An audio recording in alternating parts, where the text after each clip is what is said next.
38 წლის მამაკაცი მეგობარმა ბლაგვის საგნის თავის არეში ჩარტყმით მოკლა. შემთხვევა გუშინ ღამით გარდაბნის მუნიციპალიტეტის სოფელ თაზაქენში მოხდა. გავრცელებული ინფორმაციით დაღუპული და მისი მეგობარი შელაპარაკების დროს ნასვამ მდგომარეობაში იმყოფებოდნენ. დანაშაულის ჩადენის მიზეზი ახლობლებისთვის უცნობია. შინაგან საქმეთა სამინისტროში შემთხვევას ადასტურებენ და აღნიშნავენ, რომ დანაშაულის გახსნა ცხელ კვალზე მოხდა. დაკავებულია ერთი პირი. გამოძიება სისხლის სამართლის კოდექსის 102 მუხლით მიმდინარეობს, რაც განზრახ მკვლელობას გულისხმობს. გარდაცვლილი სოფელ თაზიქენდის მკვიდრი იყო, მას მეუღლე და 2 მცირეწლოვანი ბავშვი დარჩა.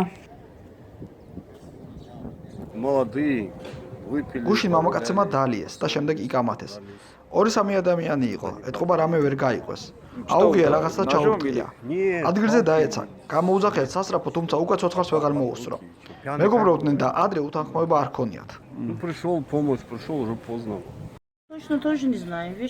ზუსტად ჩვენც არ ვიცით რა მოხდა. გუშინ გვიან ღამით მომხდარა ჩხუბი და მერე გავიგეთ, რომ შამილი მოკლეს. არმატურა ჩაურტყიათ თავში. ჩხუბი 10 წუთი გაგრძელებულა და მკვლელობით დასრულდა.